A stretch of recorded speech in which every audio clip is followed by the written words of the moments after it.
Kora Amari, 22, was the type of girl people remembered.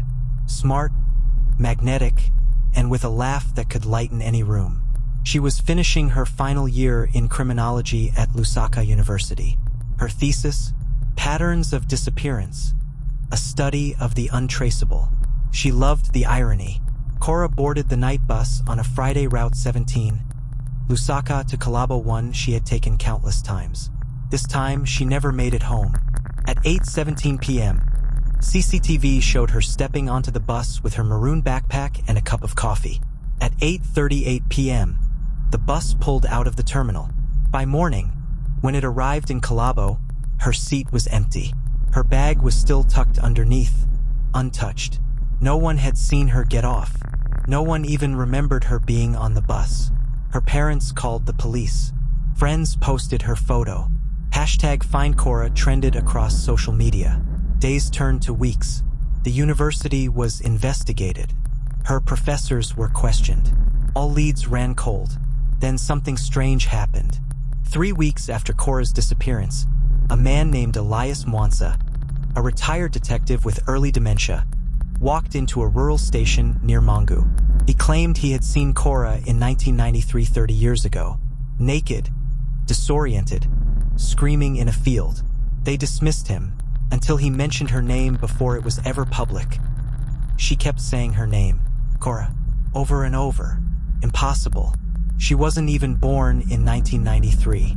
That's when the cold case was handed to DCI Tamarakunda, a quiet but obsessive investigator with a reputation for finding patterns in chaos.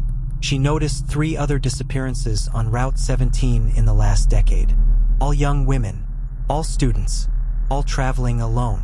Tamara re-interviewed the bus driver, Mutal. He said Kora sat in seat 17D, near the emergency exit. Odd detail. On that night, he saw something in the rearview mirror. A light flicker, like a camera flash. Then static on the dashboard radio, followed by silence. When he looked back again, she was gone. Vanished, he said, like she stepped out of the world. Tamara didn't believe in ghosts, but something was off. She found Kora's phone in evidence. Curiously, its battery had been pulled out, but when reassembled and charged, it turned on. One file, a 12-second video, corrupt and glitchy, titled Don't Follow MP4. Kora's face appeared shaky, terrified, lit by a flashlight. She whispered, "If you're watching this, I was wrong. I followed the pattern. I thought I could find them. I didn't know it was alive." A flicker, a voice behind her, male, robotic. Curiosity is a dangerous code. Then static. Tamara traced the video metadata. Location, a closed military base, Facility K-17, shut down after a failed experiment in cognitive warfare during the 90s. Hidden near the Route 17 pass. The experiment, something called the Echo Protocol, a classified project designed to weaponize perception to implant illusions so deeply that the human brain could no longer trust reality. Supposedly, they stopped after test subjects disappeared into hallucinations they never returned from. Tamara accessed the last black box record of Facility K-17. A voice message from 1993. Subject Kora 17 initiated. Project is unstable. She's phasing. She doesn't belong here. Kora. In 1993, Kora Amari wasn't her birth name. She was adopted. No records of her before age 4. Tamara made a terrifying realization. Kora had vanished before. She was born in 1991 and disappeared during a classified experiment at age 2. She somehow returned, but never knew. Her childhood memories? Implanted. Fabricated. She grew up chasing disappearances because she was one. Her obsession wasn't a coincidence.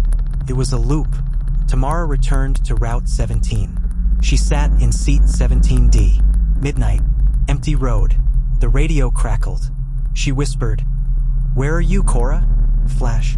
Tamara vanished. 6 months later, a new student at Lusaka University submitted her thesis anonymously. The pattern exists, a study of synthetic realities and looping timelines, dedicated to DCI Tamarakunda, who finally followed the truth into the static.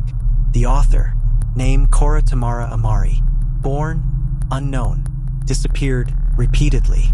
Still watching? Good. You're in it now.